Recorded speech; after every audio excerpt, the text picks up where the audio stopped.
요구했습니다. 취재기자 연결합니다. 장가희 기자. 네, 장가입니다. 문재인 대통령이 일본의 수출 규제에 대해 공식 언급했죠. 네, 그렇습니다. 문재인 대통령은 오늘 오후 청와대에서 주재한 수석 보좌관 회의에서 대응과 맞대응의 악순환은 양국에게 바람직하지 않다면서도 실제 우리 기업들에게 피해가 발생하면 정부로서도 필요한 대응을 하지 않을 수 없을 것이라고 전했습니다. 또한 전례 없는 비상 상황에 중요한 것은 정부와 경제계가 긴밀히 소통하는 것이라고 강조했습니다. 문 대통령은 상황 진전에 따라 민관이 함께하는 비상 대응 체제 구축도 검토해야 한다며 청와대와 관련 부처 모두가 나서 상황 변화에 따른 해당 기업들의 애로를 직접 듣고 해결하는 방안을 논의하며 필요한 지원을 아끼지 말아야 한다고 했습니다. 네, 우리 기업이 피해를 입으면 맞대응하겠다는 뜻으로 보여지는데 일본을 향해서도 철회를 촉구했다면서요?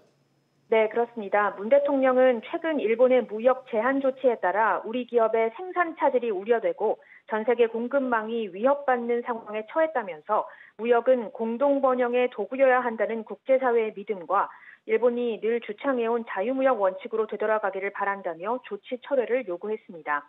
또한 일본은 경제력에서 우리보다 훨씬 앞선 경제 강대국이라면서 여야 정치권과 국민이 힘을 모아야 할 때라고 전했습니다. 문 대통령은 이와 함께 외교적 해결을 위해서도 차분히 노력하겠다며 심각한 무역 수지 적자를 개선해 나가겠다고 말했습니다. SBS CNBC 장가입니다. 오늘 우리 증시가 2% 넘게 하락하며 큰 폭으로 떨어졌습니다. 달러 강세에 외국인 투자자들이 이 코스닥을 중심으로 민감하게 반응했고 일본 경제보복 등 나라 안팎으로 좋지 않은 악재가 이어지면서 환율을 포함한 금융시장이 크게 흔들리는 모습입니다. 김성영 기자가 보도합니다. 코스피는 전일 거래일 대비 2.2% 떨어진 2064.17로 거래를 마쳤습니다. 삼성전자는 2.7%, SK하이닉스는 1.46% 하락하는 등 유독 많이 빠졌습니다. 코스닥은 낙폭이 더 커 3.67% 하락하면서 670선이 무너졌습니다. 일본의 수출 규제가 우리 반도체 사업의 핵심 소재를 겨냥하면서 미래 성장 동력이 타격을 받지 않을까 하는 우려가 증시에 반영됐다는 분석입니다. 나아가 국내에 풀린 일본계 은행의 자금이 10개월 만에 3조 원가량 줄어든 것으로 파악되면서 경제 보복 조치가 금융 쪽으로 번지는 것 아니냐는 우려도 증시에 영향을 미쳤습니다.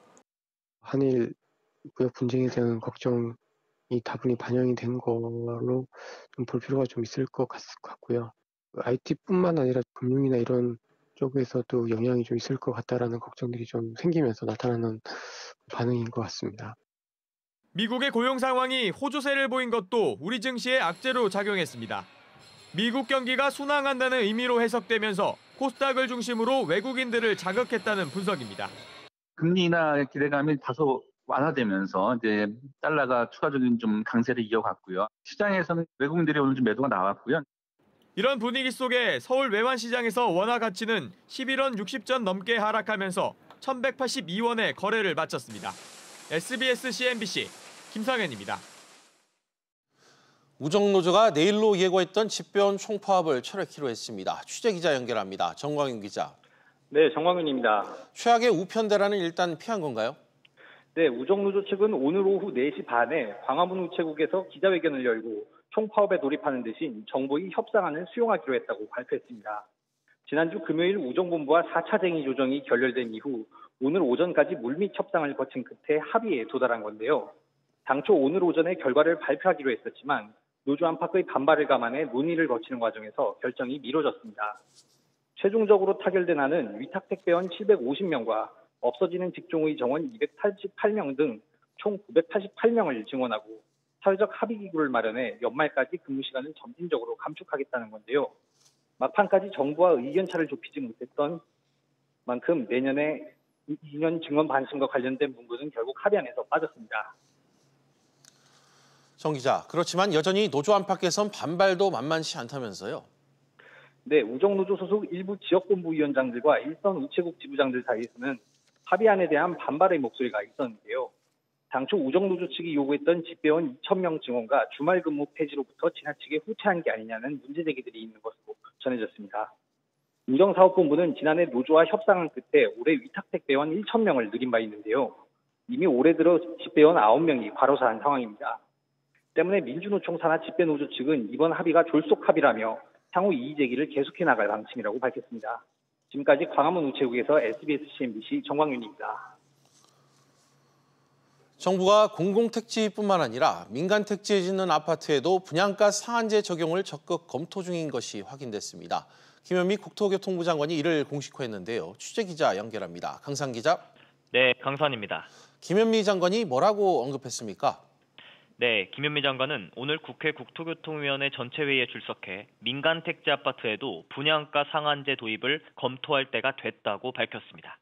김 장관은 현재 서울의 분양가 상승률이 기존 아파트 가격 상승률보다 2배 이상 높기 때문에 무주택 서민들이 부담하기에 분양가가 상당히 높다고 설명했습니다. 그러면서 주택 시장이 과열되면 적극적으로 도입을 고민할 것이라고 말했는데요. 주택법 시행령을 개정해 지정 요건을 바꾸는 방안에 구체적인 적용 방법까지 밝혔습니다. 김 장관은 앞서 지난달 26일에 열린 토론회에서 민간 택지 아파트에도 분양가 상한제를 도입할 것이냐는 질문을 받았는데 당시에는 다양한 개선 방안을 검토하겠다고만 밝혔고 즉답을 피한 바 있습니다. 한 기자, 시장에선 어떻게 지금 해석을 하고 있죠? 네, 김현미 장관의 오늘 발언은 사실상 정부의 추가적인 부동산 대책이라고 보는 시각이 많은데요. 분양가 상한제는 택지비와 건축비에 건설업체에 적정 이윤을 보탠 뒤 그 가격 이하로만 분양하도록 제한됩니다. 즉 분양가를 낮춰서 주변 시세까지 영향을 줄 수 있는데요. 최근 서울 아파트 값이 34주 만에 상승세로 돌아서는 등 시장이 다시 불안해질 조짐을 보이자 분위기 확산을 막기 위해 카드를 꺼낸 것으로 분석됩니다. 하지만 분양가가 내려가면 민간의 이익이 줄어들고 결국 아파트 공급이 감소해 가격이 오히려 오를 수 있다는 분석도 나오고 있습니다. SBS CNBC 강산입니다. 내년부터 누가 몇 채의 집을 갖고 있는지 또 임대 수입은 얼마나 되는지 훤히 파악할 수 있게 됐습니다. 그동안 부처별로 관리되던 각종 부동산 관련 자료들이 하나로 통합되기 때문인데요. 임종윤 기자가 보도합니다. 지금 월세는 국세청, 재산세는 행정안전부, 등기자료는 법원에서 관리하고 있습니다. 국토부는 별도로 임대차 정보 시스템을 구축하고 있습니다. 사정이 이렇다 보니까 다주택자들이 실제로 집을 몇 채나 갖고 있는지, 임대소득은 얼마나 되는지 파악하는 게 쉽지 않았습니다. 하지만 내년부터는 이런 정보를 훤히 알 수 있는 길이 열립니다. 국세청은 늦어도 다음 달까지 개인별 주택 보유 현황과 임대차 내역 등을 통합 관리할 수 있는 주택 임대소득 통합관리 시스템을 완성해 내년부터 본격 가동에 들어간다고 밝혔습니다. 이 통합 시스템에는 국토부의 임대차 자료와 국세청의 과세 자료, 행안부와 법원의 자료까지 총 망라돼 다주택자나 임대소득에 대한 현황 파악이 가능하게 됐습니다. 특히 내년부터 연 2천만 원 이하 임대소득에 대한 과세 유예가 끝나는데 이 시스템을 활용할 경우 그동안 세금을 내지 않던 상당수 임대소득자들의 세원을 파악하는 데 상당한 역할을 할 것으로 예상됩니다. 국세청은 다만 임대소득 2천만 원 이하라도 실제 과세 대상은 2주택자의 경우 시가 9억 원 이상 주택을 갖고 있거나 2주택 이상 다주택자의 경우에는 월세를 받을 때만 해당된다고 설명했습니다. SBS MBC 임종윤입니다. 삼성중공업이 스위스 해운선사 MSC에게서 수주한 23,000 TEU급 컨테이너선 6척 가운데 첫 번째 선박을 지난 6일 출항시켰다고 밝혔습니다. 이 선박은 24,000개에 가까운 컨테이너를 한 번에 실어 나를 수 있는 규모로 지금까지 전 세계에서 건조된 컨테이너선 가운데 가장 큽니다. 대한항공이 운항 중 술을 달라고 요구한 의혹을 받는 기장은 구두 경고하고 이를 문제 삼은 사무장을 징계해 논란이 일고 있습니다. 해당 사무장은 지난해 12월 비행 중 기장이 술을 요구했다는 보고를 받고 부기장에게 항의를 했다고 주장했습니다. 대한항공은 기장이 술을 요구했다는 주장을 확인할 수 없고 사무장은 항의 중 욕설과 폭언을 해 징계를 내렸다고 설명했습니다. 국제신용평가사 무디스가 우리나라 국가 신용 등급을 AA2로 유지했습니다. 등급 전망은 안정적으로 평가했습니다.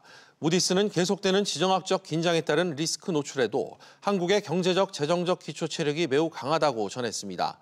무디스는 지난 2015년 12월 우리나라의 국가 신용 등급을 세 번째로 높은 AA2로 올린 뒤 3년 넘게 유지해왔습니다. 현대자동차 노조가 사측이 상여금 지급 취업 규칙을 변경하면 총파업으로 대응하겠다고 밝혔습니다. 사측은 2달에 한 번씩 주던 상여금을 반으로 나누어 매달 준다는 내용의 취업 규칙 변경안을 관할 고용노동청에 신고했습니다. 상여금을 매달 지급하면 최저임금 계산에 포함돼 최저임금법 위반을 피할 수 있기 때문인데 노조는 사측이 노조의 동의 없이 취업 규칙을 변경하려 한다며 반발하고 있습니다. 최근 판매가 늘고 있는 무선 물걸레 청소기의 성능과 사용 시간이 제품별로 큰 차이가 있는 것으로 조사됐습니다. 취재기자 연결합니다. 엄하은 기자. 네, 엄하은입니다. 엄 기자, 어느 제품의 성능이 우수했나요? 네, 한국소비자원이 시중에 판매되고 있는 무선 물걸레 청소기에 대한 평가를 실시했는데요. 소비자들이 가장 많이 찾는 상위 8개 브랜드 제품을 대상으로 청소 성능과 소음, 사용 시간 등을 분석했습니다. 그 결과 먼저 커피 믹스를 쏟았을 때처럼 약한 오염 청소 성능은 모든 제품이 우수했습니다. 하지만 달걀 노른자를 12시간 이상 방치한 찌든 오염원 제거엔 친일차업과 오토싱, 카스 등 5개 제품만 우수평가를 받았고 경성오토위스와 한경희 생활과학 등 나머지 3개 제품은 상대적으로 낮은 평가를 받았습니다. 신일산업과 오토싱, 카스 3개 제품은 소음도 상대적으로 적었는데요. 반대로 한경희 생활과학 등 2개 제품은 소음도 큰 것으로 조사됐습니다. 엄 기자, 이 무선으로 작동하니까 사용 시간 또 충전 시간도 중요할 것 같은데 결과는 어떻게 나왔습니까? 네, 배터리를 완전히 충전시킨 후 연속 사용 시간은 제품 간 최대 3.5배까지 차이가 났는데요. 이 부분에서 한경희 생활과학 제품이 1시간 38분으로 가장 오랫동안 사용이 가능했습니다. 반대로 경성오토비스와 카스 등 2개 제품은 사용 시간이 30분에도 미치지 못했습니다. 충전 시간 역시 제품별로 최대 2.3배까지 차이가 났는데요. 경성오토비스 제품의 충전 시간이 1시간 31분으로 가장 짧았고 휴스톰은 3시간 반까지 걸렸습니다. 한편 안전성 평가에서는 8개 제품 모두 이상이 없었습니다. SBS CNBC 엄하은입니다.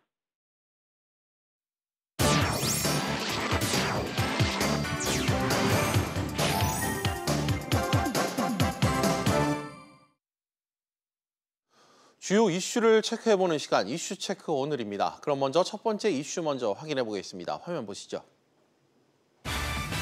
6월 노동시장 동향. 정부는 최근 하반기 경제정책 방향을 통해서 올해 취업자 증가 목표를 15만 명에서 20만 명으로 상향 조정했습니다. 그만큼 고용시장이 개선되고 있다고 판단한 건데요. 실제로 최근 실업자의 구직 활동을 지원하는 실업급여 증가세가 주춤했다고 하는데요. 정부가 본 대로 고용시장이 과연 개선되고 있다는 신호일까요? 고용보험과 이 실업급여를 통해 고용시장 상황을 오늘 짚어보겠습니다. 취재기자 나와 있습니다. 이한승 기자. 네. 최근 실업급여 지급액이 늘고 있다고 정부는 일단 본 것 같은데 실제로 지난달은 어땠습니까? 네, 지난달 실업급여 지급액은 6,816억 원으로 1년 전보다는 20%가량 증가했습니다. 그런데 한 달 전과 비교하면 또 줄어들었는데요.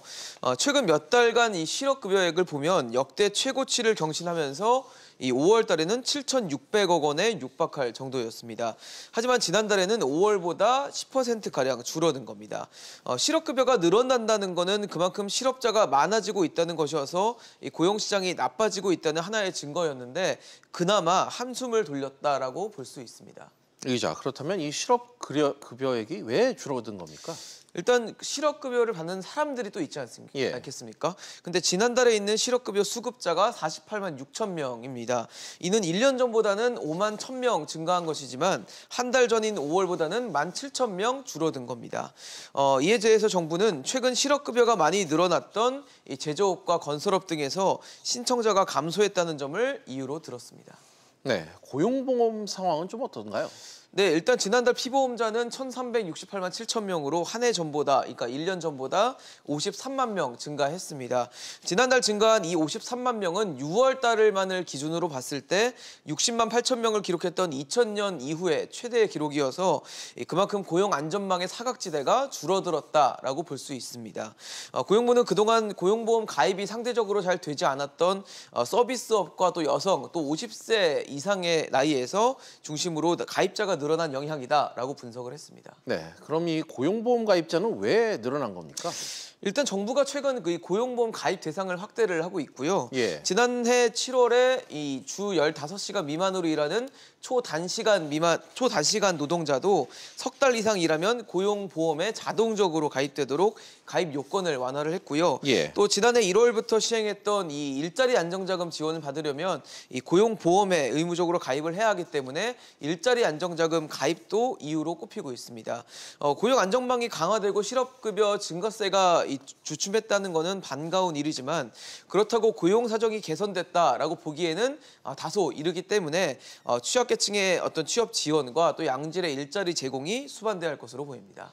네, 이 기자 잘 들었습니다. 네, 그럼 다음 이슈로 넘어가 보겠습니다. 두 번째 이슈입니다. 불법 위기 놓인 타다. 정부가 이번 주 택시와 플랫폼 업계의 상생을 위한 이 종합 방안을 발표할 예정입니다. 최근 이 인기를 끌고 있는 타다와 같은 플랫폼 택시를 운영하려면 이 기존 택시 면허를 사들이거나 빌려서 하게끔 하는 것이 핵심이라고 하는데요. 그런데 이 상생 방안이 발표되지도 않았는데 벌써부터 면허를 사고 파는 양측 모두에서 반발이 나오고 있다고 합니다. 황인표 기자 좀 더 자세히 짚어보도록 하겠습니다. 황 기자, 네. 먼저 이 정부안의 내용이 뭡니까?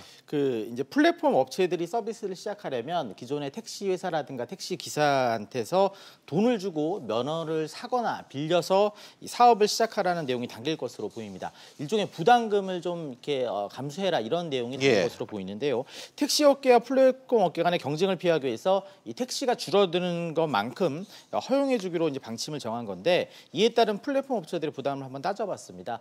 일단 서울 개인 택시 면허의 경우 한 건당 지금 약 7천만 원 선에서 거래가 된다고 하니까 만약 1,000대 규모의 플랫폼 차량을 운영한다면 당장 700억 원 정도가 필요합니다.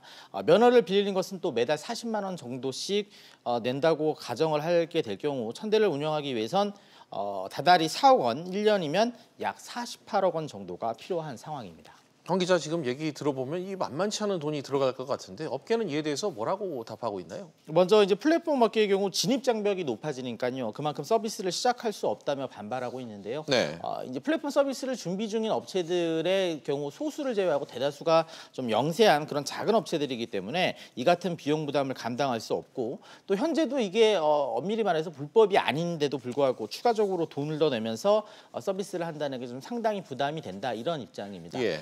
무엇보다 이제 타다 같은 경우 지금도 택시보다 요금이 20% 정도 더 비싸거든요. 이렇게 근데 이런 상황에서 추가적으로 뭐 월 40만 원씩 더 내라 이런 부담이 나오게 되면 당연히 요금이 올라갈 수 있는 그런 가능성이 높아지게 됩니다. 이 택시와 비교했을 때 가격 경쟁력이 더 떨어지게 되는 그런 셈이 되는 거죠. 택시 기사들도 반발하고 있습니다. 서울 개인택시조합은 오늘 국회 앞에서 집회를 열고 이 타다 등의 업체에 개인택시 면허를 파는 것은 물론 임대도 허락치 않을 것이다 이런 입장을 내놨습니다.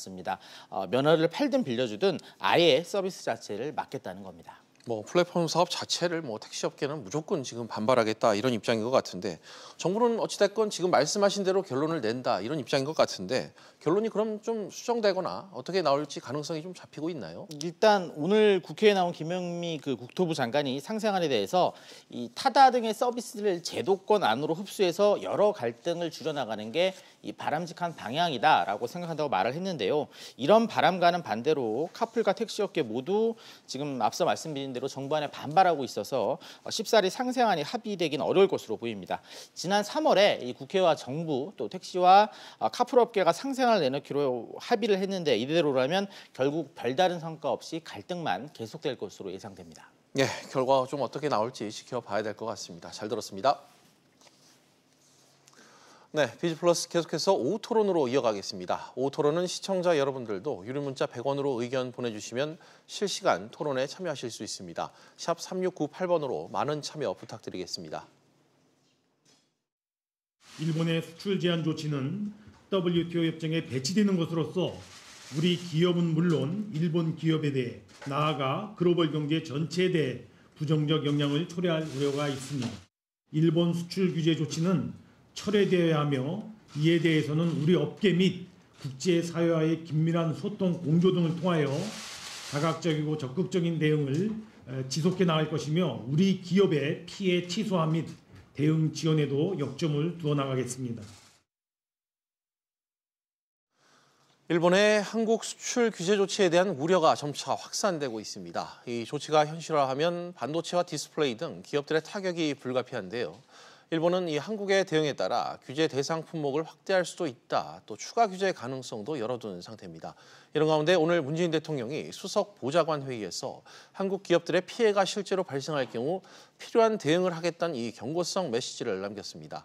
격화하는 이 한일 갈등 문제, 오늘 오후 토론 시간에서 진단해 보도록 하겠습니다. 황노성 동국대 국제통상학과 교수, 또 노동일 경희대 법학전문대학원 교수 두 분 나오셨습니다. 안녕하십니까? 네, 안녕하세요. 네, 먼저 박 교수님, 이번 일본 수출 규제 조치에 대해 어떻게 지금 해석을 하고 계십니까? 이게 쭉 보면요, 오랫동안 계상된 고강도 조치라고 생각이 됩니다. 우선 국가 간 관계를 경제에 활용한 아주 나쁜 사례인데요. 2012년도에 센카쿠 열도에 대한 어떤 일본의 점령에 대해서 중국이 이제 항해를 하는 선장이 거기에 대해서 부금을 한 적이 있었거든요. 네. 그때 이제 중국이 히토류 카드를 내가지고 일본을 제재를 강한. 이번엔 이제 일본이 오히려 우리한테 이런 제재를 가한 그런 사례가 되겠습니다. 네. 그런 측면에서 보면 이거는 국제관계를 경제 이렇게 하는 것, 특히 이제 요즘처럼 글로벌 시대에는 글로벌 밸류 체인이 전 세계에 걸쳐서 이렇게 형성이 되어 있는데 이런 거를 하는 것은 아주 나쁜 선례라고 생각이 됩니다. 네, 노 교수님, 지금 뭐 경제 외란이다 이런 얘기도 지금 떠돌고 있던데 일단 개략적으로 좀 평가를 해주신다면요. 기본적으로 지금 말씀하셨지만 결국 일본의 뭐 정치적 목적을 위해서 뭐 통상 무역 이런 것들을 이용하는 그런 것으로서 바람직하지 않은 그런 그 사례죠. 예. 기본적으로 이제 무역 문제, 통상 문제는 무역대로 무역 문제로 해결을 해야 되고 또 정치적 문제는 정치적으로 해결을 해야 되는 건데 결국 국가 간의 정치적 문제라서 결국 외교적 해결책을 모색해야 되는 뭐 그런 문제 아니겠습니까? 특히 이런 것들이 이제 기본적으로 단기적으로는 이제 참여 선거를 앞둔 일본의 문제, 또 조금 더 이제 그 깊이 들어가 보자면 결국 우리나라와 일본 사이에는 이제 과거사를 둘러싼 뿌리 깊은 문제가 있지 않습니까? 예. 이 문제도 결국 일본 일제시대 강제징용 문제라든지 조금 더 가면 이제 위안부 문제라든지 예. 이런 문제 때문에 이제 그걸 결국 뿌리를 두고 있는 문제인데 바람직하지 않고 우리가 또 일본을 규탄해야 되고 또 법적인 해결책을 모색해야 되는 그런 문제지만 국제사회란 것이 뭐 꼭 법대로 해결되는 문제가 아니고 힘의 논리, 특히 경제적 힘의 논리에서 좌우되는 그런 경우가 많으니까 우리가 이런 부분에서 좀 지혜로운 해결책을 강구해야 될 문제가 있는 부분이고 또 이제 상대가 강하게 나왔을 때 우리가 강대 강으로 부딪히지 않는다. 이런 것은 또 비겁한 것은 아니고 또 지혜로운 부분이 있는 것이거든요. 예. 결국은 또 지혜로운 해결책을 모색해야 되는 그런 국면 아닌가 싶습니다. 네, 두 분의 교수님께서 개략적인 이 상황 진단을 좀 해주셨습니다. 박 교수님, 일본이 반도체 소재 등 지금 세계 품목을 콕 집어서 규제를 지금 시행하고 있단 말이죠. 이유가 있을까요? 이 품목을 살펴보면요, 우선 한국 경제에 미치는 영향이 가장 큰 품목들이거든요. 예. 우선 이제 반도체 이제 소재들인데요. 이 한국 경제 반도체는 한국 경제 수출의 20%를 넘게 이 한 품목이 차지하고 있고요. 그다음에 성장률의 반도체가 이제 설명을 해주고 있는 그 정도로 큰 품목이거든요. 이번 조치 품목 세 가지 품목들을 보면 가액은 작아요. 그러니까 예를 들어서 스마트폰 100이라고 하면 이게 이제 1 정도의 배기 코스트가 차지하지 않는 금액이죠. 그래도 대체 가능성이 낮고 또 일본 기업이 거의 시장을 독점하고 있는 그런 품목이기 때문에 타격이 클 수밖에 없는 이런 품목을 의도적으로 잡아서 한 그런 측면이 있는 것 같습니다. 네, 앞으로도 이런 품목들을 더욱더 규제를 가할 것이다. 그런 전망이 계속해서 나오고 있는 상황입니다. 노 교수님께는 법적인 부분을 좀 여쭤봐야 될 것 같습니다. 네네. 지금 일본에서는 이 WTO 세계무역기구 규칙에 부합한다는 주장을 줄곧 지금 주장을 펼치고 있는데 이 법적으로 위반이 아닌 게 맞습니까? 이제 그 전에 조금만 말씀드리면 되게 언론도 다 그렇고 지금도 말씀하시는데 이제 반도체 소재라고 했는데 이건 반도체 소재는 아니고요. 반도체 공정에서 사용되는 화학 물질들입니다. 반도체 직접 들어가는 게 아니고 반도체 공정에 이제 웨이퍼 공정이 있는데 거기서 이제 사용되는 이제 가스라든지 감광제라든지 그런 화학 물질들이에요. 화학 물질 예, 규제다. 화학 물질입니다. 화학 물질. 반도체 소재가 아니고. 예. 이것을 이제 규제하는 게 이제 WTO 규범 위반이다. 아니다. 좀 논란이 많이 있습니다. 네. 우리나라의 전문가들도 조금 의견이 갈리는 것 같고요. 이것은 그 절차적 문제고 그동안 우리나라에 부여하던 특혜를 없애고 그리고 이제 심사를 강화하겠다. 그리고 수출을 금지하는 것도 아니기 때문에 이건 WTO 규정에 위반되지 않는다. 네. 이런 이제 얘기될 수 있고 일본 측의 이제 얘기고 것이고요. 예. 그 반면에 또 일부에서는 이제 정치적 목적을 위해서 통상을 문제를 활용하는 거기 때문에 결국 가트 규정에서 위반 금지하고 있는 그런 부분이 맞다. 이런 경우도 있습니다. 이런 얘기도 있는 것 같습니다. 그러니까 우리가 이제 앞으로 이제 좀 얘기 더 나오겠지만 결국 그 WTO 규범을 활용해서 WTO에 제소를 하고 이런 것들을 이제 해야 된다 하는데 그렇게 되면 시간도 오래 걸릴 뿐더러 이건 논쟁의 여지가 있는 그런 부분입니다. 그렇기 때문에 뭐 국제법적으로 우리가 따지고 분명히 있고 물론 일본의 조치가 분명히 우리 입장에서는 이것은 정치적 목적을 활용하기 위해서 통상 문제를 활용하기 때문에 가트 규범에서 그 금지하고 있는 예. 그런 부분이 맞다. 이렇게 주장을 해야 되지만 일본의 방어 논리에 대해서 우리가 생각을 하고 그를 어떻게 깰 것인지를 충분히 생각해야 될 그런 부분이라는 겁니다. 네, 이 아베 총리가 언급한 국제적 약속이란 부분이 한일 청구권 협정을 가리키는 겁니까, 교수님?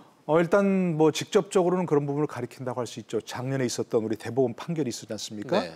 강제징용 문제에 대한 개인적 청구권을 인정한 개인적 배상을 인정한 그런 부분인데 일단 1965년에 있었던 한일 청구권 협정에서 모든 것이 포괄됐다, 해결됐다. 그래서 그에 대한 문제가 있을 때는 한국 정부가 해결해야 한다. 이런 게 이제 그 일본 정부의 입장인 것이고 반면에 이제 우리 대법원의 입장에서는 그런 부분, 재산적 청구권 부분에서는 그렇게 인정할 수도 있지만 개인적인 일본의 불법적인 지배로 인해서 개인적인 피해를 입었던 특히 정치적 손해를 입었던 부분은 일본 기업들이 배상해야 된다. 이런 게 대법원 판결이기 때문에 그에 대해서는 일본 정부가 관여할 문제가 아니고 기업들과 개인 간의 문제다. 이거는 그런 게 이제 기본적인 문제가 하나 있는 것이고 또 한 가지 조금 더 나가면 바로 이제 위안부 합의 전 정권에 있었던 위안부 합의에 대해서 현 정부가 들어서면서 인정할 수 없다. 그래서 이제 그 화해치유재단도 지금 해산해버리고 단 돈은 지금 돌려주지 않은 그런 상황이기 때문에 그런 부분도 함께 포괄해서 이제 그야말로 아베 총리가 얘기하는 국제적 약속을 위반했다. 이렇게 지금 그런 빌미가 되는 것이죠, 이게. 예, 알겠습니다. 한편 일본 정부에서는 이 수출 관리를 둘러싸고 부적절한 상황이 발생하고 있다. 이런 언급을 하면서 대북 제재를 언급을 하고 있습니다. 박 교수님, 이거는 어떤 배경으로 해석을 해야 될까요? 좀 더 구체적인 내용 보면요. 그 불화수소라고 이제 고순도 불화수소 이번에 들어간 거죠. 그 에칭가스라고 보통 얘기하는 건데요. 이게 이제 대북 반출 의혹이 있다라는 것을 이제 의혹 제기한 것이 사실이고요. 그렇다면 왜 갑자기 대북 제재에 반출해야 돼? 불화수소는 이게 노출되면 금방 소위 말해서 소요력이 없어지는 가스의 성질이에요. 저도 이제 조사를 해봤습니다만. 네. 그렇다면 이 반출 의혹이라는 것은 국내 정치적인 이유가 분명히 있을 것이다라는 것이죠. 그다음에 대외적으로는 지금 이제 우리가 한미일 삼각동맹 상태잖아요. 안보 측면에서 보면 그래서 이제 우리가 미국의 개입을 요청하러 이제 곧 뭐 이제 그런 얘기가 있는데 그렇다면 대외적으로는 미국의 개입을 방해하려는 의도가 있는 것 같고 두 번째는 이제 국내 정치적인 이유 아까 얘기한 대로 참여연 선거가 21일 날 있지 않습니까? 그때 124개 지역구인데 이제 32개가 야당 연합 대표를 해서 이제 내도록 했기 때문에 굉장히 위험한 상황이거든요. 바로 이제 그런 정치적인 이유로 그래서 미국의 개입을 차단하겠다 하는 의도가 있는 것 같습니다. 네, 방금 이 곽 교수님께서 하신 말씀 노 교수님께 여쭙겠는데 이번 수출 규제 조치를 정당화하려는 건 아니냐, 뭐 이런 꼼수가 아닌가 의문도 드는데 일본이 이제 있나요? 들고 나온 것 중에 바로 이제 그런 것들이 이제 그야말로 이런 물질들이 결국 북한으로도 넘어갈 수 있지 않느냐 하는 지금 이제 뉘앙스를 보이는 거거든요. 이 문제는 이제 그동안 이제 여러 차례 나왔던 부분 중에 하나가 이제 바세나르 협약이라는 게 있는데 전략 물질 통제 조약 아니겠습니까? 그래서 특히 이제 아까 언급하신 그런 어떤 여러 가지 그 물질 중에 화학 물질 중에 이제 에칭가스라고 하는 불화수소 이런 것들은 상업용으로도 쓸 수가 있지만 또 결국 어떤 무기를 만드는 데 쓰는 전략 물질일 수도 있는 부분이거든요. 그러니까 우리나라에 그것들을 수출하면 그것이 결국 통제가 잘 안 돼가지고 북한으로도 넘어갈 수 있지 않느냐. 우리가 지금 대북 제재를 조금 느슨하게 하고 있기 때문에 이런 것들 좀 이제 얘기를 드는 거죠. 예. 그러나 이제 아까 얘기한 것처럼 이것은 이제 특수한 아주 그 이제 반도체를 만드는 웨이퍼 공정에서 아주 특수하게 쌓인 거기 때문에 예. 물질 그 용도가 제한돼 있는 것들입니다. 이것들이 그렇기 때문에 그리고 또 그것이 이제 반도체 공정에 사용되는 물질이기 때문에 지극히 적은 수량을 좀 수입하는 것이거든요. 예. 그 반도체 공정 만드는 데 쓰이는 것이 너무나 뻔한 것이고요.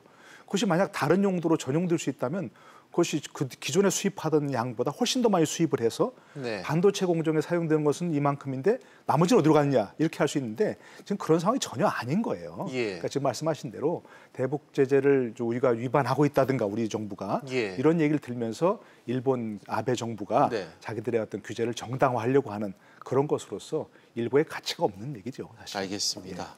뭐 가치가 없다는 표현을 단언해서 지금 노 교수님께서 해주셨는데 박 교수님 중요한 건 국내 기업들의 지금 상황이 아닐까 싶습니다. 사실 이 수출 규제를 하겠다는 발표를 이달 초에 했고 3일 후 4일에 곧바로 지금 실행에 들어간 터라 대응 시간이 좀 턱없이 부족했다. 이런 생각도 지금 사실 들고 있는 상황인데요. 현 시점에서 이 반도체 핵심 소재 같은 수급 상황에는 좀 문제가 없는지 궁금합니다. 일단은 한 지금 1, 2개월 정도 품목에 따라서 좀 다르지만 그 정도의 재고가 있는 걸로 알려져 있고요. 예. 그다음에 이제 많은 사람들이 바로 이제 발표하는 날 시행하는 줄 알았는데 사실은 8월 1일이 시행 일자고요. 네. 이제 저 경제산업성에서 운영하고 있는 이제 외환관리법, 외국환관리법 거기에서 이제 내용이 이제 그 내용들인데. 예. 기본적으로는 일본 기업들은 언론도 그렇지만 좀 조심해야 될 것이 정부가 얘기하면 들어요. 미리 알아서. 한국처럼 이렇게 네. 얘기하고 이런 데가 아니고. 네. 최근에 도쿄신문 기자 그 여기자 사건들 아시겠지만 예. 그래서 일본이 알아서 기거든요. 이제 그런 측면에서 미리 발표돼서 8월 1일까지 시한을 주고 이제 위협 효과를 극대화하기 위한 방법이거든요. 네. 트럼프식이죠. 네. 그런 측면에서 일본이 알아서 자제하고 있는 그런 상황이기 때문에 아무래도 지금부터도 제재 효과가 나타나고 있는 것이 아닌가 그런 생각이 듭니다. 네. 생각보다 수급 상황이 타이트한 것 같습니다. 이런 이유 때문일까요? 노 교수님, 이재용 삼성전자 부회장이 어젯밤 일본으로 지금 건너간 상태잖아요. 네. 수입 규제에 대한 대응 방안 마련을 위한 조치겠죠? 그러니까 뭐 이재용 부회장이 건너가서 이 문제를 뭐 해결한다든가 네. 뭔가 큰 돌파구에 걸린다든가 뭐 당장은 그렇지는 않겠죠. 말씀하신 대로 일본 기업들이라고 하는 것은 또 일본 국내 구조, 일본 인재 특성 자체가 어떤 정부의 어떤 그 말에 순응하는 뭐 그런 체질이기 때문에 당장은 뭔가 돌파구가 열리지는 않더라도 당연히 거기에 관련된 일대 기업들을 당연히 만나서 서로 이제 어떤 그 윈윈할 수 있는 대책이 뭔가를 논의해야 할 필요는 분명히 있는 거죠. 예. 이 문제는 이제 우리 정부 차원에서 일본 정부하고 풀어야 되는 문제도 있지만 일본 기업들의 어떤 여론을 환기해서 일본 여론을 통해서 일본 정부를 압박하는 네. 그런 전략도 분명히 필요하다는 얘기입니다. 네. 많이 보도가 됐지만 일본 언론들도 이런 아베의 조치에 대해서 굉장히 비판적입니다. 사설도 보면 뭐 아사히 신문, 뭐 니케이 신문 이런 것들 보면 결국은 우리가 한국에 파는데 일본에서 일본 기업들이 한국에 파는데 그걸 막아버리면 피해를 누가 입느냐? 한 일본 기업들 아니겠느냐? 네. 이런 얘기고 또 일본에서 그런 물질들, 소재들 뭐 여러 가지 또 포함해서 그런 것들을 팔아서 한국에서 반도체를 만들어서 그 반도체를 일본에 수출해서 그리고 TV도 만들고 여러 가지 다 만들지 않느냐. 예. 그러면 만약 한국 반도체 피해가 가면 그 피해는 결국 연쇄적으로 일본 기업들을 포함한 많은 세계 기업이 다 받을 거 아니겠느냐. 그러면 한국만 피해 보는 게 아닌데 왜 이런 조치를 취하고 있느냐. 과거 아까 좀 얘기 들었지만 다오이다오 예. 생각고 열도 때 중국의 일본 정부 했던 얘기는 뭐냐. 이렇게 얘기를 하고 있습니다. 네. 또 G20 그 정상회의가 끝나자마자 이렇게 조치를 취하는 것은 G20 정상회의에서 일본 정부가 자유로운 무역을 주창했던 그것과 모순되는 거 아니냐.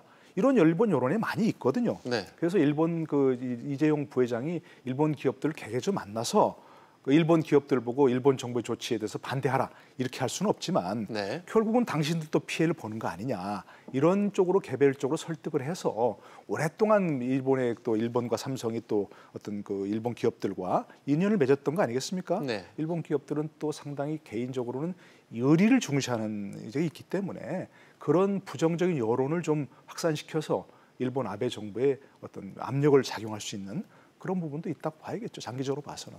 네, 알겠습니다.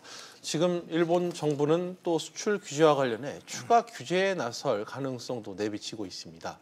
박 교수님, 어느 정도의 수준으로 지금 이 생각을 규제를 해볼 수 있을까요? 지금 이게 이제 전형적인 정치 관계, 그러니까 국제 관계를 통상에 적용되는 어떤 수순을 밟는 거라고 볼 수 있는데 지금 어떤 상황이 진행되고 있냐면 한일 청구권 협정 제3조 2항이라고 합니다. 그래서 일본이 중재위원회 개최를 요청을 했고 응답 시한이 18일로 이렇게 돼 있거든요. 30일 동안. 근데 그때 이제 지금 이 보도된 내용을 종합해 보면 그때 18일 이후가 바로 2차 제재 가능성이 있다라고 하는데 그렇다면 추가 제재는 어떤 품목이 될 것이냐 또 과연 얼마나 큰 것이 될 것이냐 하는 게 이제 문제죠. 우리 경제에는. 2차 제재 품목을 아까 이제 얘기하다 말았습니다만 전력 규제 품목이 일본이 운영하는 게 1,100개쯤 되는데 한국에 대한 제재가 100여 가지 정도라고 해요. 구체적으로 리스트 나온 건 없지만 그 100여 가지 중에서 제일 알려진 것으로는 자동차하고 휴대폰, 그다음에 이제 유기 발광 다이오드 올레드라고 그러는 것. 이것이 일본에 의존하고 있는 소재 부품이 될 가능성이 크다라고 보통들 보도가 됩니다. 근데 이제 아까도 얘기했다시피 반도체는 단일 품목으로 1,267억 달러를 작년에 수출해서 거의 한국 수출의 20%를 넘어선 품목이고 성장률의 반을 반도체가 설명을 하고 있는 품목이라 이 반도체 이외에 우리 주력 품목이라고 그러는 자동차, 휴대폰, 올레드까지 가면 이 충목은 가장이 굉장히 커질 거라고 예상했는데 제 바람은 거기까지 안 갔으면 좋겠습니다. 그죠? 네, 뭐 추가 질문을 하나 좀 드린다면 일본 정부가 뭐 우리 정부의 지금 변화나 태도 변화가 없으면 규제 품목이 좀 그런 부분으로 확대될 가능성이 좀 분명히 좀 있다고 보시는 거죠? 지금 논의되고 있는 게 밝혀진 것만 해도 재무성 중심으로 해서 금융 제재 준비하고 있다고 발표를 하고 있고요. 그다음에 이제 법무성이 준비하고 있는 거 이제 이민 비자 규제죠. 그거까지 준비하고 있다는 것은 이제 확인된 내용입니다. 요거 아까 얘기한 자동차나 휴대폰 이외에 추가 산업군과 관계없이. 그래서 그걸까지 하면 이제 전면적인 전쟁하자는 얘기인데 미중 무역 분쟁하고 똑같이 산업을 넘어선. 그렇습니다. 그렇게 진행이 되면 미중 무역 분쟁은 무역 분쟁이 아니라 이건 패권 장탈로 가는 거기 때문에 이것은 일본이 전격적으로 한국을 길들여 보겠다 하는 의도가 이제 만약에 거기까지 가게 된다면 그런 지금과는 또 다른 의미의 이제 확전이 되는 겁니다. 이렇게 되면 그렇게 알겠습니다. 안 됐으면 좋겠습니다. 두 가지 또 추가 가능성 우려되는 부분을 좀 추가적인 질문을 통해서 들을 수 있었습니다.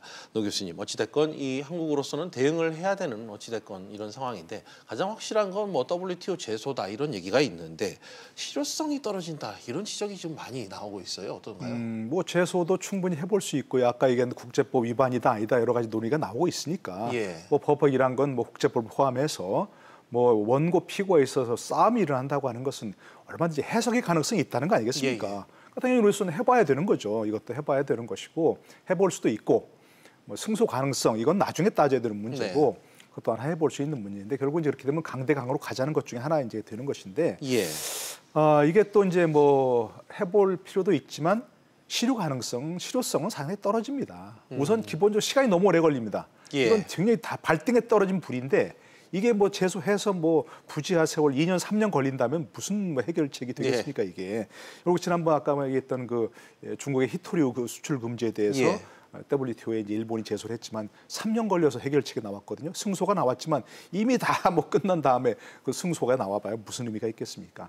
이게 기본적으로 시간이 너무 오래 걸리고 또 한 가지는 지금 이제 WTO 체제라는 것이 거의 실효성이 떨어지는 와해되는 체제로 가고 있어요. 미국도 무시하고 있죠. 중국도 무시하고 있죠. 일본도 무시하게 된다면 그리고 또 상소기구라는 것이 지금 7명의 위원이 되는데 한 명밖에 안 남게 되는 이번 연말 가게 되면 그런 상황이 돼버리고 있어요. 그러니까 WTO 체제가 지금 국제무역 질서로서 실효성이 떨어지고 있고 힘이 떨어지고 있다. 뭐 그런 차원에는 우려는 있습니다. 그러나 그것도 우리 입장에서 일단 그것도 충분히 고려해볼 만한 그런 카드죠. 알겠습니다. 상당히 당장의 발등에 떨어진 불을 끄기에는 이 WTO 제소가 효과가 좀 낮다 이런 의견을 주셨습니다.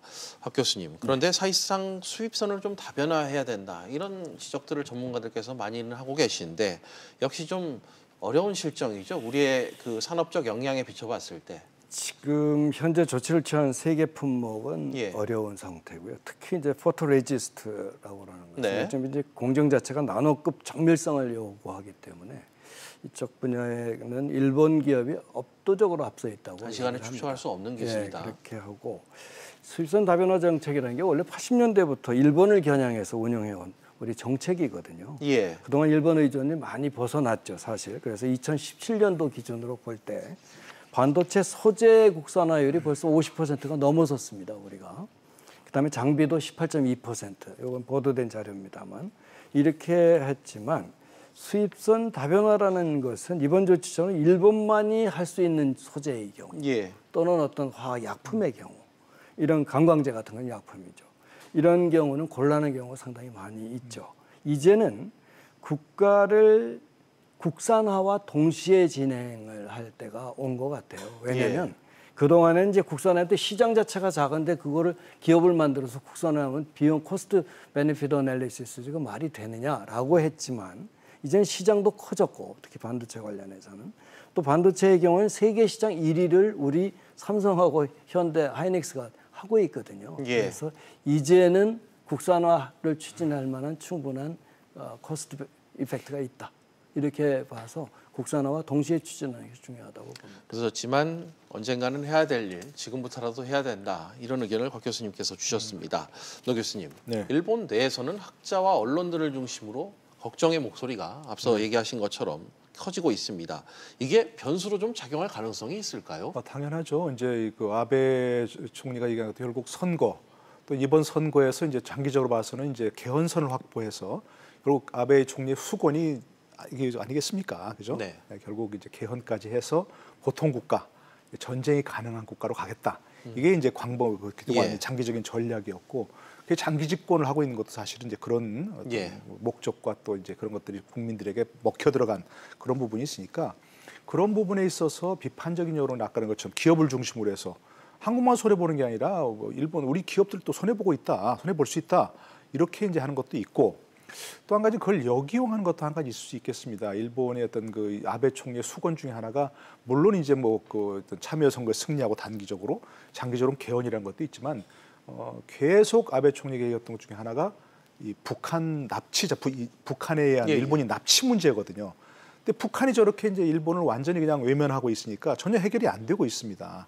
그런 것을 우리가 조금 더 북한을 설득해서 일본과 맞으면서 납북자 문제를, 납치자 문제를 해결하는데 뭔가 우리가 중재 역할을 할 수 있다는 그런 쪽 또한 우리가 일본에 내는 카드로 활용한다면 해결을 위한 방안으로. 그렇죠. 그런 것도 아마 생각해 볼 수 있는 뭐 그런 여러 가지 카드 중에 하나 아닌가 싶어요. 아까 말씀드린 대로 일본이 이렇게 강하게 나오니까 제가 이거 방송에서 가능한지 모르겠지만 북한의 논평을 보면 정말 일본을 강하게 그냥 뭐라고 해요, 비난하는. 비난하는 그런 목소리 나오잖아요. 뭐 간악한 쪽발이들 이렇게. 그런데 우리는 그렇게 할 수 없잖아요. 이게 그렇게 나갈 수 없으니까 뭔가 지혜로운 해결책을 찾는 이런 게 필요하다 싶어요. 자동차가 막 치킨 게임이라고 하는데 그 기술을 돌리는 사람, 그 자동차를 돌리는 사람을 비겁하다고 할 수는 없잖아요. 지혜로운 그런 부분인 거죠. 우리가 그런 여러 가지 카드를 좀 생각해 볼 수 있는 것도 하나의 좋은 방법이라고 생각합니다. 네, 알겠습니다. 곽 교수님께는 이 부분을 좀 여쭙고 싶습니다. 사실 이번 수출 규제가 우리나라뿐만 아니라 나아가 세계 경제에도 피해를 입힐 수 있는 그런 상황인 건 분명해 보이는데 다자무역 체제, 통상 질서 측면에서 어떤 피해가 좀 예상되는지 좀 논리적으로 설명을 부탁드립니다. 이게 지금 우리가 글로벌리제이션이 이제 90년대 이후 특히 80년대로 보통 얘기를 하지만 진행이 되면서 글로벌 밸류 체인이라고 GVC라고 보통 이야기해 굉장히 복잡하게 얽혀져 있거든요. 이번에 일본이 우리에게 내린 수출 규제는 이런 글로벌 밸류 체인 중에서 중요한 고리를 친 게 이제 바로 이번에 조치가 되겠습니다. 따라서 전후방 연관 효과를 받게 되는 국가들이나 또 관련 기업들의 영향은 그만큼 크게 되는 거죠. 예를 들면 마이크론 등과 같은 반도체 경쟁 기업은 유리해요. 왜냐하면 삼성이 당하기 때문에. 그러나 삼성으로부터 메모리나 낸드 플래시를 공급받고 있는 중국 대부분의 기업들 또 미국의 다른 기업들, 일본의 자체 소니나 마츠시다 같은 샤프 같은 기업들 이런 것들은 간접적인 손실을 보게 돼요. 이제 글로벌 밸류 체인을 건드려서는 안 된다는 것이 옛날에처럼 gains from trade라고 그러는 무역으로부터의 이득이 한 고리가 단절되면 그냥 없어져 버리는 그런 위험한 체계가 복잡하게 되어 있는 게 이제 글로벌 밸류 체인인데 이번에 그걸 건드렸다는 측면에서 세계 경제 영향은 클 것으로 봅니다. 예, 알겠습니다. 일단 뭐 일본의 수출 규제와 관련된 직접적인 이 산업 글로벌한 밸류 체인 부분을 지적을 해주셨습니다. 노 교수님, 네. 국내에선 불매 운동이 지금 한창 벌어지고 있습니다. 네네. 자칫 한일 양국의 관계가 감정 싸움으로 치닫는 것 같기도 해 보이는데 우려가 적지 않은 건 사실이잖아요. 뭐 일간 불가피한 부분은 있는 거죠. 예. 우리가 가만히 있으면 되겠습니까? 뭔가 대응을 해야죠. 네. 근데 아까 말씀드린 정부도 뭐 강대강으로 대응하는 건 바람직하지 않고 오늘 문재인 대통령 이렇게 말씀하시잖아요. 뭐 대응이 맞대응을 낳고 해서 보복으로 이렇게 하는 것은 바람직하지 않다. 외교적 해결책을 찾아야 된다. 그래서 유연하게 대응하되 이제 적극적으로 대응해야 되는데 네. 정부의 대응도 한계가 있는 것이고요. 그렇기 때문에 뭐 일본 측에서 되는 건 시민단체의 대응, 시민들의 대응 이것은 일본도 시비할 수 없잖아요.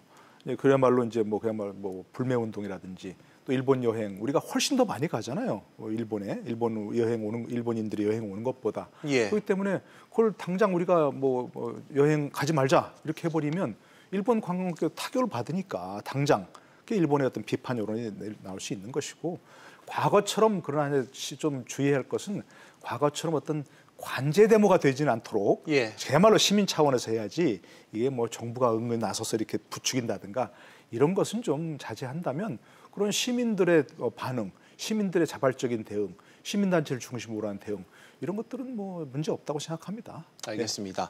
박 교수님께는 추가로 하나 더 여쭙겠습니다. 오늘 이 문재인 대통령이 대통령 수석보좌관의 이 수보회의에서 이 일본의 수출 규제 조치가 나온 지 일주일 만에 공식적인 언급을 좀 하신 것 같은데 이 경고의 메시지 어떻게 좀 들으셨습니까? 글쎄 이게 맞대응이라는 게 피해가 발생됐을 때 예. 맞대응을 하겠다.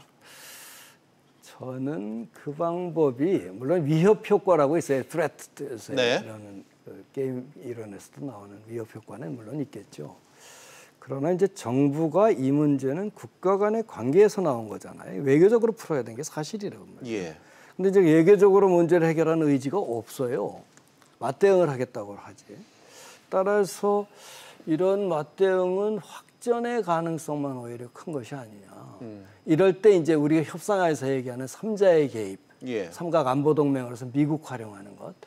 이게 가장 유효한 방법이 아닌가 생각이 됩니다. 강대강 대치 국면에서 이 삼각 동맹의 또 다른 한 축인 미국의 힘이 필요한 시점이 좀 다가오는 것 같다. 이런 의견을 곽 교수님께서 해주셨습니다. 노 교수님께는 마지막 질문을 좀 여쭤야겠습니다. 네. 원활하고 좀 유연한 해법, 말은 참 좋습니다만 어려운 것 같은데 끝으로 좀 이 사태를 어떻게 좀 끌고 가야 될지 한 말씀 부탁드립니다. 이 문제는 물론 이제 뭐 우리가 일본을 비난하고 아베를 비난하고 또 이제 우리 정부의 힘을 실어야 될 문제는 분명합니다. 예. 그렇지만 우리가 이제 지난해 이제 말에 그 대법원 판결 나올 때 이런 것들이 거의 예상됐음에도 불구하고 우리가 조금 적극적으로 대응하지 않은 부분이 있거든요. 우리가 무슨 경제로 대응할 수 있는 부분이 아니고 이 문제를 해결하기 위해서 일본 정부가 적극적인 대화 노력을 하지 않은 건 좀 아쉬운 부분이 있습니다. 예. 그러니까 지금부터라도 적극적으로 대응하되 적극적인 대응은 무슨 뭐 우리가 일본에 뭐 보복하겠다 이런 게 아니고 예. 각급 차원에서 뭐 대사, 참사 같은 외교부 차원에서도 그렇고 결국은 나중에 가서는 정상끼리도 대화할 수 있다 하는 여지를 남겨두고 모든 차원의 적극적인 대화는 이루어가야 됩니다. 물밑에서 대화해야 되고 수면 위에서 대화해야 되고 그리고 이제 민간 전문가들끼리 오피니언 리더들끼리 대화도 적극적으로 시도해야 되는 그런 부분이 있습니다. 그러니까 뭐 일본을 비난하고 일본 정부를 비난할 수는 있지만 그것을 그냥 무대응책이나 또는 강경 대응으로 끝날 수 있는 문제가 아니기 때문에 네. 그것은 유연하되 적극적으로 외교적으로 해결해 나가기 위한 노력을 여러 차원에서 해야 된다 하는 그런 말씀을 꼭 드리고 싶습니다. 네, 알겠습니다. 오늘 두 분 말씀은 여기까지 좀 들어야 될 것 같습니다. 오늘 말씀 두 분 감사합니다. 예, 네, 고맙습니다.